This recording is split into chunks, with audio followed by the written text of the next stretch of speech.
Awesome, thank you. So it would be a disservice to not call out the fact that this deck was put together with another professional Scrum trainer, partner in crime. Jeff Boobles is out there, but he couldn't make it tonight, so f that guy. So we generally introduce each other when we're going out, but since he's not here to flatter me with his presence, I'm going to go ahead and introduce myself. So Jeff Maleski, have a background in software development, in particular game design and development. So if any of you had that sexy V3 Razor back in the day, and if you ever downloaded the game for it, chances are I worked on it. So games like Bubble Bobble, Bust a Move, Need for Speed, NFL Madden 2007, a number of different games that were out on the market at that time. I love video games. Every Friday night I would wave goodbye to my car. And I'd play World of Warcraft all weekend long, and then I'd reintroduce myself to my car on my Monday morning. So it was a great lifestyle, but it was a single man's lifestyle. And at some point, I decided that maybe I would like to play the field a little bit and go out and meet some ladies.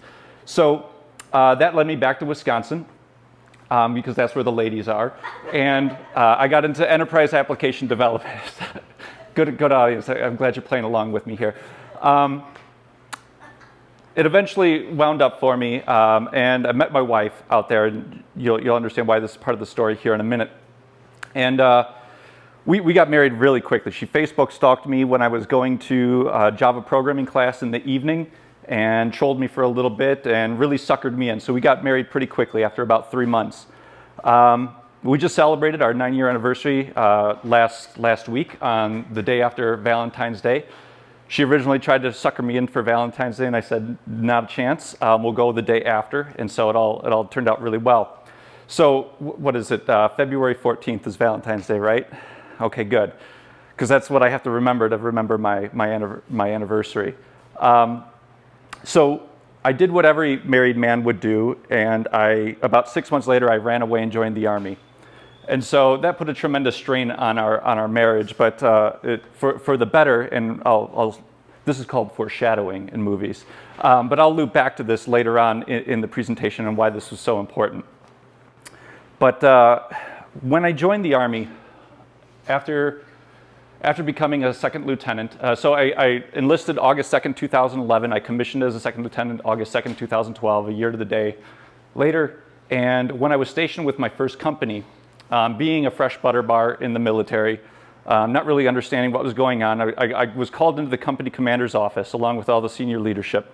So the platoon leaders were there, the platoon sergeants were there, and the company commanders stating the fact that we need a resiliency instructor. The company needs a resiliency trainer on staff. And not knowing anything and being a dip second lieutenant, I raised my hand and said, "Sir, I would love to go to resiliency training, sir." He said, "Fantastic." And out of the corner of my eye, I saw my platoon sergeant, Sergeant Bremer, just kind of shaking his head over there like he knew something that I should be knowing. So afterwards, we went into our platoon area, and I said, "Sergeant, what do you know that I don't know?" He said, "Sir, that's nothing but fucking rainbows and unicorns, and you're going to waste your time with it." I said, "Okay, cool. Sounds like a great opportunity for me." So anyway, went to resiliency training, became a master resiliency trainer, came back and was training a lot of the soldiers at that time. So I give you context for all of that to understand there are a couple of key things in my life that have really changed my perspective on things. One of them was becoming a resiliency trainer in the Army and why that was so important. And it happened to tie in really nicely with a few other concepts and books that I've been reading over the years. And when we put this deck together, Jeff and I, or this presentation together, we really wanted to kind of impart things that literally changed my perspective and his on how we approach coaching and working with teams and building those individuals up. So that's why I want to kind of start with the why. And then the worst thing you can do in a presentation is then transition right into having people take a test. So we're going to take a test really quickly. I'm going to shoot out 8 questions to you. And normally we'd have you write these down, but it's a little bit wider audience here. I just want you to think about what does your gut tell you the answer to these questions are. It's just a simple yes or no. So I'm going to read out 8 questions to each of you. I'm going to give you about 3 to 5 seconds to kind of think about, do I agree or disagree with this statement? And then we're just going to keep rocking and rolling here right to the end. So 1, Your intelligence is something very basic about you that you can't change very much. Oh, I'm sorry. Rhetorically, keep that in the back of your mind. We'll come back to those in just a minute. You can learn new things, but you can't really change how intelligent you are. No matter how much intelligence you have, you can always change it quite a bit. You can always substantially change how intelligent you are. You are a certain kind of person, and there is not much that can be done to really change that. No matter what kind of person you are, you can always change substantially. You can do things differently, but the important parts of who you are can't really be changed. You can always change basic things about the kind of person you are. Awesome. So I mentioned that I normally do this with the fantastic Mr. Boobles, as I refer to him. And one thing I forgot to mention at the beginning is this isn't the Jeff and Jeff's 12-step process for building a resilient team. What this is really about more is different perspectives or different lenses that I want you to be thinking about in the back of your head as you're coaching, as you're helping lead others. So that being said, where do these come from? So the first pillar here is growth mindset. And honestly, I really hope that you're already bored with this topic because I'm not going to spend very long on it. But growth mindset comes from the book called Mindset by Carol Dweck. Carol Dweck is, I think, a behavioral psychologist or something with psychology. And I'm not going to regurgitate the book. If you're interested, one, it's a fantastic book. Two, if you're not into reading, she has like 7 TED Talks that are out there. She's spoken at Google, many other locations. But I'm just going to summarize and almost do her a disservice by overly summarizing her book and just simply say that what she found was that intelligence is much like a muscle in your body. It continues to improve over time with the effort that you put into it. And so what she kind of, sorry, this, I'm used to having speaker notes, so I'm going to cheat here every once in a while. So all of these questions kind of lead you to what if you have more of a fixed or more of a growth mindset. Now, I mentioned earlier, like I really hope this section is kind of boring to you. I really hope this is no duh, we already know this stuff. But when I was originally talking with my mom on this topic, you know, she said, well, that's really interesting because when I went through school, they told me that my intelligence was fixed. I tested, I wasn't allowed to go into any of the advanced classes because they told me that my intelligence was fixed and there was nothing that I could do to ever make it go higher, essentially. So if that's where you're at today, I just want to kind of reset where we're at and say that no, in fact, we can prove empirically that intelligence is not fixed. It is something that continues to grow over time. The other thing to note about this is people have a tendency to float in and out of a fixed versus growth mindset depending on what we're talking about. So to give you a brief example of that, you might have a developer, a full stack developer, right? Somebody who's used to jumping into the front end, into the back end. They can program in .NET, they can program in, Objective-C, it doesn't really matter. And when you say, hey, we've got this new application we want to build in PHP, hey, no problem. I can do that, that's just another skill that I can develop. But then you take that same developer and you say, hey, what do you think about drawing portraits of your team members? They say, that's art, I'm no good at that. That's not something that I'm capable of picking up, right? So we'll have that tendency to float in and out of a fixed versus a growth mindset. So just something to keep in mind that, again, that skills are developed. You can continue to grow skills over time. And so as leaders, tying this back to teams, so how do we think about growing or building a growth mindset in people? One of the ways is with how we talk. So statements on the left, you're a natural, I love that, versus you're a learner, I love that. Well, at least you tried versus that didn't work. Let's talk about how you approach it and what might work better. So the takeaway from this is the phrases on the left are often said with the best of intent. The phrases on the right are said with a subtle hint that life is about challenge and learning to do tomorrow what you can't do today. And that's what we want to be instilling in people is this idea that not yet. Yes, you're capable of doing this, just not yet. And so part of it is how we talk, The flip side of this is how we act.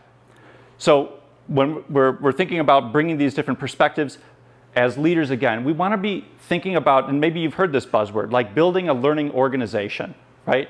We can't build a learning organization if we expect that people have a fixed amount of ability, a fixed amount of skills that they're able to learn, and that's it, right? So I was a people manager at one point in my career. I told you I had a few examples of just really, really bad experiences in my life. I joke with people and I say, the best, worst thing that ever happened to me in my life was that I missed out on my how do I want to phrase this? The job opportunity of a lifetime. So I was interviewing with Riot Games out in LA. If you're not familiar, if maybe most of you don't look like gamers, I don't want to judge everybody by a book by their cover, but Riot Games makes League of Legends. It's the biggest esport video game in the world. It dwarfs the Super Bowl, well, like the Major League, the football, soccer, all of those combined make less money than League of Legends does. And so when I was out there, by the way, I should have prefaced this. If I start to cry a little bit, please don't, it's more awkward for me than it is for you, but I'm just a really passionate person. And if anybody ever watched The Sopranos, there was a scene in there that I really kind of connect with.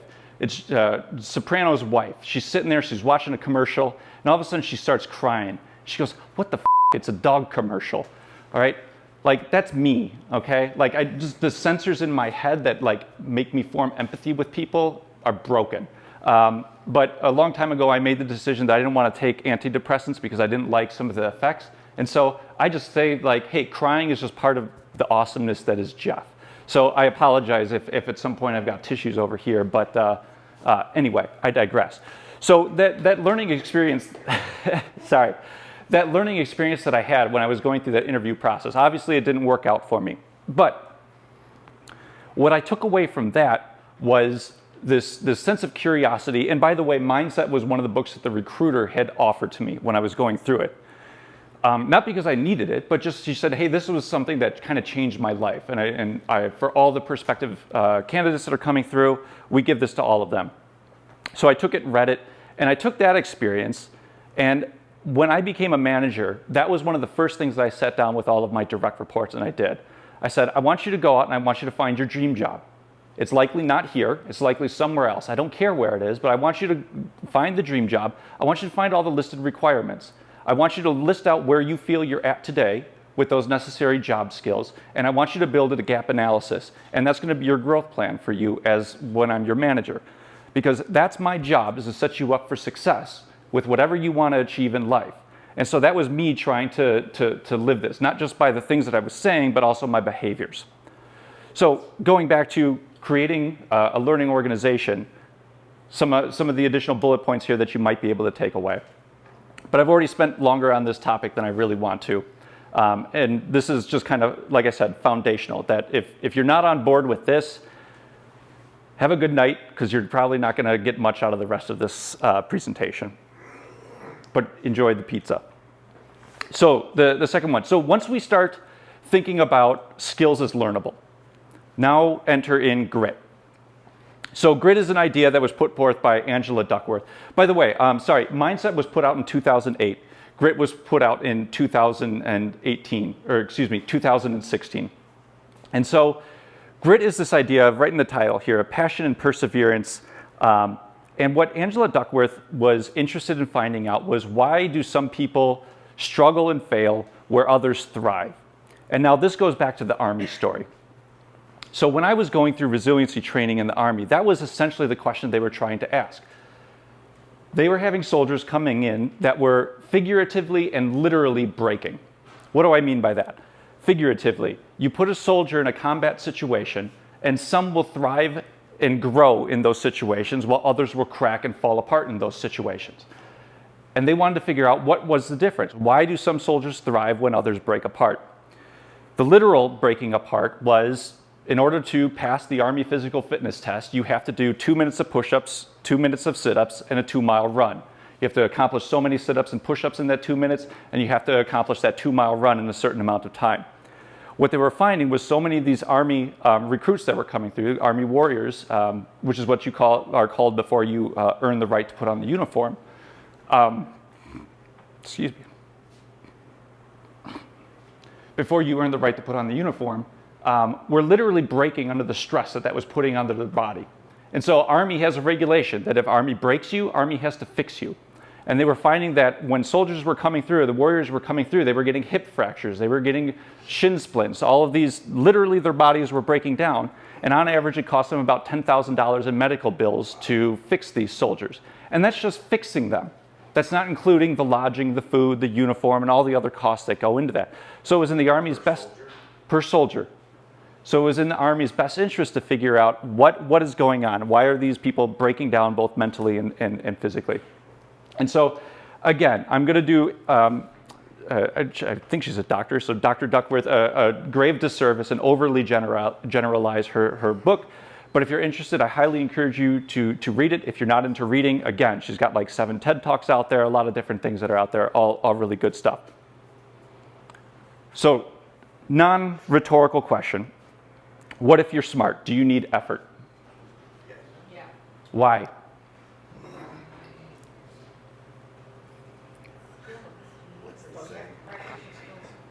Say that again?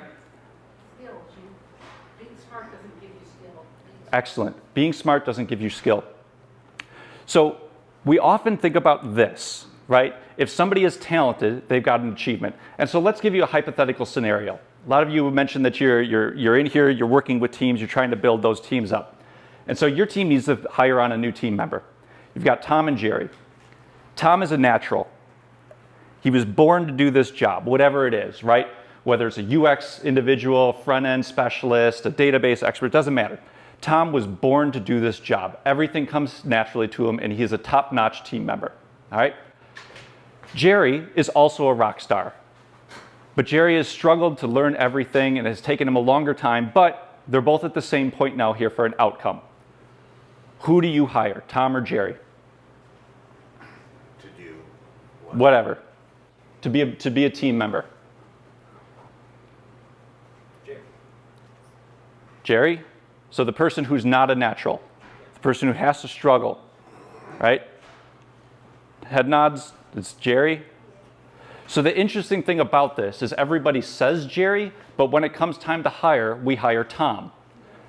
We have something called a naturalness bias. We have an affinity and a like as a culture for the naturals, the people who naturally are able to excel and things come easily to. Now, I don't dive down into it a lot in this presentation, but there's a lot of negative sides of people who are naturals at things. And that came out in both mindset and grit research, finding out that these people, not only did they fail, did they deconstruct harder, they took it more personally, but they actually actively sought out ways to sabotage the people around them. As just one example. There's a lot more, and I encourage you to take a look at it. But the biggest concern with this is when all we see is talent, we have a tendency to overemphasize, and that's all we look for. We don't look for the struggle, and we don't look for, again, that learning organization or how individuals are striving to continue to grow. And so when I get lost, or when I struggle to come up with ideas, and I need that North Star or that shining beacon, I turn to Wesley Snipes.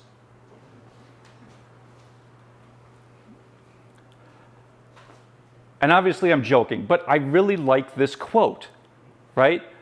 It just popped up on the internet one day, probably on a Reddit forum, but this really spoke to me. So Rob and I, we do a lot of training through Responsive Advisors. We're both professional Scrum trainers with scrum.org.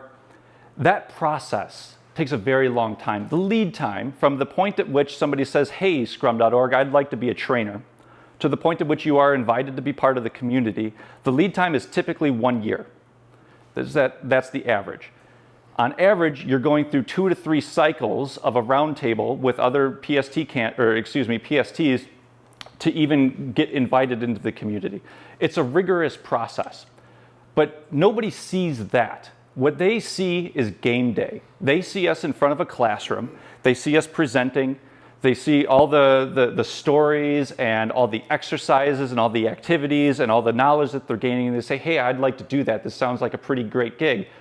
What do I have to do that to get to this level? And then I have to break their kind hearts and tell them, well, you're going to be, this is a long journey. This is a few years of experience. This is, pick your favorite book or Agile book and read 100 of them, 2 to 3 a month. I listen to 3 hours of podcasts a day. Some Agile, some unrelated. I typically read 2 books a month, one Agile, one non-related. I pick up books like these, right? This is a journey of continuous learning. And you can see the eagerness kind of seep out of them when they find out, well, you mean I actually have to do stuff to get to this level? You do. And I want to be clear, I'm not coming from a place of arrogance when I say any of that stuff. When I say that stuff, I'm coming from, I want to be clear and set the expectation that you're seeing game day. What you're missing is all the missteps and all the time and investment that it took me to get to game day, or any of the other instructors that are out there. And so exactly to your point earlier, you said skill. You called it out specifically. So this is a generalized concept, I think, is what Professor Duckworth calls this. And so what we're looking at here is a generalized concept is meant to oversimplify things. Just keep it at a higher level so it's simpler to understand. And so talent does mean something, right? You have an innate ability to pick things up, right? So somebody who's good at math has a natural talent for them, but it still takes effort to start building that skill. Now, the secondary portion of this is it still takes skill and time and effort of development to actually have an achievement with something. We all know, I've got personal stories. Back when I was in 4th grade, I had a friend who was shipped off to high school because he was that gifted in science. 5 years later, he dropped out as a drug addict, okay? He had a tremendous amount of talent, but very little effort, all right? And that little effort developed very little skill in actually doing science for him. All right, now that's an extreme example, but I think everybody can think about that individual in their life who they know is super talented, but isn't interested in putting in the effort into anything. Counterpoint, we know somebody who has put in a lifetime of effort into something. I think the Rudy story comes to mind here. Who had very little talent, but was still able to achieve an outcome, right? So the point or the takeaway here is that effort counts twice. So when we're thinking about building grit, okay, cool, quick time check there. I think I'm doing okay. The first part is from the inside out. So when we're thinking about this, we're thinking about passion and perseverance for the long haul, right? So when we're thinking about how we build this, think about interest. The first thing about interest is that it's not done introspectively. It's not done by thinking about what would be exciting or fun to do. It's gone by actually going out and experimenting, all right? And once you find that thing that excites you or that interests you, think about really the one thing about it that does interest you, because this is what you're going to have to latch onto and build out for the long haul. When we're thinking about practice, we're thinking about mastery. Mastery is often thought of as there's a general guideline out there, or not guideline, but reference point maybe, of 10,000 hours or 10 years of something to truly become a master at this thing. But one of the other things about practice that these titans of grit or these paragons of grit do differently is they do something called deliberate practice. And deliberate practice breaks down into a few simple steps. The first thing being that when a titan of grit wants to improve on something, they deliberately practice and they identify the one thing that they want to focus on. They don't bother wasting any time and effort into the skills that they already know. They pour all of that energy into the one thing that they want to focus on. They find the one thing and then put all of that energy into the one thing they want to focus on. And then they relentlessly pursue feedback on it, and typically from somebody else, right? And that's why coaches are so important. And then they just continue to do this cycle. The next part is purpose. So purpose can be selfish. Purpose might just be to get a paycheck. But over time, what they found is, again, these paragons of grit start to turn that focus outwards. And so it's best articulated in the parable of the bricklayers. So an individual is walking past 3 bricklayers and asks them what they're doing. The first bricklayer says, I'm building a building. Second bricklayer says, I'm building a church. And the third bricklayer says, I'm building a house of God. Excuse me, a house to God. That first bricklayer has a job. The second bricklayer has a career, and the third bricklayer has a calling. They've turned their passion and focused it outside, found something, a higher calling, and made it less about them and more about giving back.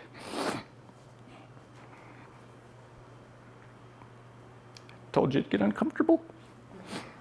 Okay, last part is hope. I like to think about hope as optimism. We can build that engine of optimism, and that's really actually what resiliency training was. It was specifically geared at building optimism. And the nice thing about having a growth mindset is that ties in directly with hope. And they say that optimism and positive self-talk is what builds hope. There's a phrase, some to the effect of have the mindset of getting knocked down 9 times and rising 10. If you're thinking about outside in, there was a lot of talk in the book around parenting for grit, and I still think that's applicable even for teams and leaders, all right? The playing field of grit is talking more about sports and why sports are so important. The US is a competitive culture, right? And part of that is building in that sense of grit into children. They found that kids that participate in after-school sports tend to be healthier, they tend to have better grades, they tend to have higher self-esteem, and they tend to make more money over their lives. And so the last part here, culture of grit. If you want to be a gritty person, surround yourself with gritty people. All right. I wasn't sure if this was the next slide. So I'm glad you're all still here, because this last one might get a little uncomfortable. And it's not going to be because I'm going to cry a little bit more. So who knows what civil discourse is?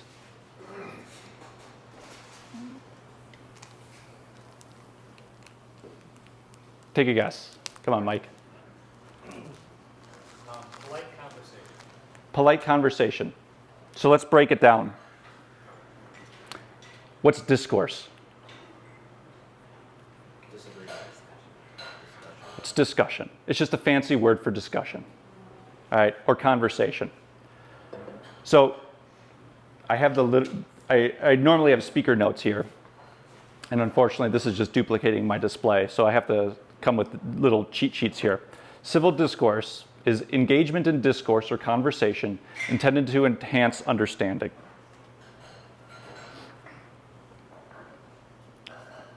Comes from the book, The Coddling of the American Mind.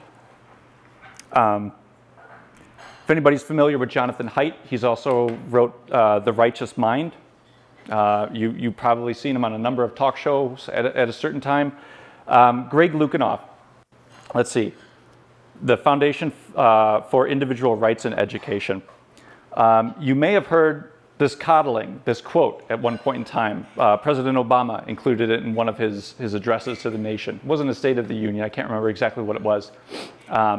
But he found this to be a pretty influential book as well. The entire premise of the book is right here in the title, How Good Intentions and Bad Ideas Are Setting Up a Generation for Failure. And the book centers basically around what they call these 3 great untruths. And again, I'll go to my sticky notes because the untruth... Awesome. So what does it mean to be a great untruth? They had three criteria that they felt that these all fall into. The first being, it contradicts ancient wisdom, ideas found widely in the wisdom literatures of many cultures. Secondly, it contradicts modern psychological research on well-being. And thirdly, it harms the individuals and the communities that embrace it. So we're going to dive down into each one of these in a little bit more detail here. The untruth of fragility. What doesn't kill you makes you weaker. So there's this idea of a glass cup. And if you give that glass cup to a child, what happens? They break it. They break it, right? Because it's fragile, right? And so what do? What's the solution to this problem? Plastic cups. The sippy cup, right? Now that's good up until a certain point. What we really want, or what would be even better than building a resilient sippy cup, would be building some sort of cup that every time you dropped it, it actually got stronger, right? And where this comes from, by the way, I should change this. This book over here on the right called The Black Swan. It's by, and I always mess this guy's name up, I apologize, Nassim Nicholas Taleb. The Antifragile guy. And so when he was writing this book, he was talking about one of the reasons he's famous is because he became abundantly rich off of predicting the financial collapse of 2009. And what he found was the government had put into place a resilient measure to support the financial industry. But resiliency only supports you for what you know. That book over there called The Black Swan, where the title of that book comes from, is if nobody ever told you, or you never saw one in nature, why would you think there's such a thing as a black swan? There's a bias, or it's not confirmation bias, but there's a bias that he articulates is what you see is all there is. If what you see in nature is nothing but white swans, why would you ever expect a black swan to occur? Let's tie this back to the sippy cup. If all we're doing is building resilient structures for the things that we know, it only takes one thing that we don't know to come along and break them all apart. So when he was writing this, he said, well, there's no word in the English language for what I'm describing. There's no word for something that when you attack it, it actually gets stronger. But we see this all the time. The human immune system, when a newborn baby is born, the human immune system requires it to be attacked in order for it to actually go stronger. Your muscles require you to break them down in order to come back stronger. And this is the happy point in the presentation where I say, haha, I've tricked you all. It's not resilient teams we want to be building. It's anti-fragile teams we want to be building. And I want you to think about, in the back of your mind, are you actually harming the teams by protecting them, by keeping any of the things that could disrupt them at bay because you're the leader, you're the protector? And are you, through the best of intent with love in your heart, creating a fragile team where it only takes one thing to come in and knock that team out? Whereas if you were to take a step back and allow that disruption to happen, they would actually be able to grow from it and become stronger. And now you don't have to worry about what you see as all there is, because you've allowed disruption to be hitting the team and allowing the opportunity to grow. So when we were building this talk, this was actually going to be our third one. It was going to be mindset, grit, and then anti-fragility. But these next two, I think, are also really important. And that's why we want to take it a step back and just say civil discourse. So the untruth of emotional reasoning. I'm really glad that data is becoming such a more prominent metric in our teams to help us actually make data-informed decisions instead of just making gut decisions. And as an example of this, trying not to judge a book by its cover, but it looks like many of you are of the age where you likely have children. What I want you to do is think about individually here, think back to some of your best childhood memories. Think about one or two. Doesn't really matter the age, probably before 15. So when I think about some of mine, this is getting drunk with friends, because we were young and stupid, but we were having a hell of a time. Before 15. I matured early. I think about climbing the cliff walls in the Wisconsin Dells. I think about going up the cliff sides at Devil's Lake in Wisconsin. Out of curiosity, would anybody share one with me of yours? My grandmother used to take me out to community theater with her and then go out for English muffins afterwards with her friends. Awesome. Anybody else? Go ahead. Video games. Playing video games? Yeah. Awesome. All summer vacation, 1.5 months all That sounds like my vacation, otherwise known as Friday night. Out of curiosity, how many of you, with those great experiences that you were thinking of back when you were a kid, how many of you, or how many of them were without a parent? It was just kids. All of them? How many of you allow your children to play unsupervised? How many of you allow your children to go out without asking what they're going to be doing or supervising them? One person, awesome. In 2020, you're saying? Yeah, My kids too. I love it. Why did you say that? Why did you say in 2020? Right.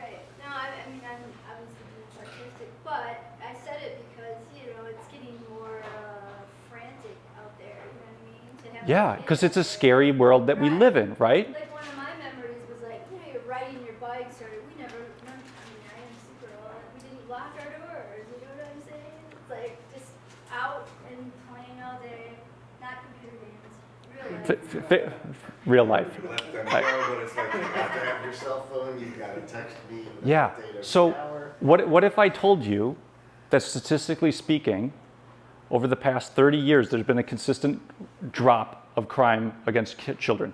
It is literally safer now for children to be growing up and unsupervised than it was when you were a child. That's not But you allow your emotion. What's that? That's not like locale or neighborhood specific.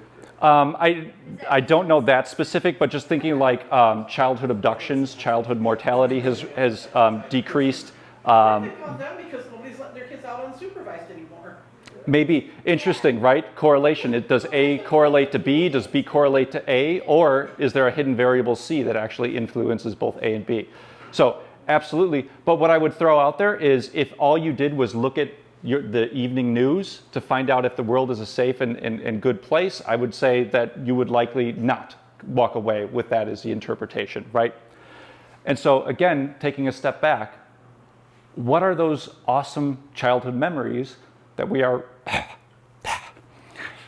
robbing from our children through the best of intent because we're allowing emotional reasoning to step in instead of actually understanding data and being able to make the right decisions based off of that. So lastly, that's not important. The untruth of us versus them. Life is a battle between good people and evil people. And maybe this picture doesn't quite do it for you. But maybe this one, right? We've all seen that. But maybe this picture doesn't quite do it for you. How about this one? Every time I've given this presentation, there's an audible noise that happens in the room. I can all but guarantee that I have made each one of you uncomfortable. And to be frank, I don't give a damn which of those two pictures makes you uncomfortable. When we start where we are at today is living in an echo chamber, all right? We're aligning ourselves with people who reinforce what we believe and shooting down others who have a different opinion than ours and turning it into moral judgments against one another. this is not civil discourse. It is not civil discourse. And tying this all back together here, we're thinking about skills as learnable, right? Creating the space for people to try new things, and inevitably they're going to fail. That's where grit comes in. The ability for passion and perseverance for the long run. How are we enabling our teams to grow and cultivating that culture of grit? And then lastly, how are we stepping outside of our comfort zone? How are we having healthy conflict with one another and setting ourselves up for success?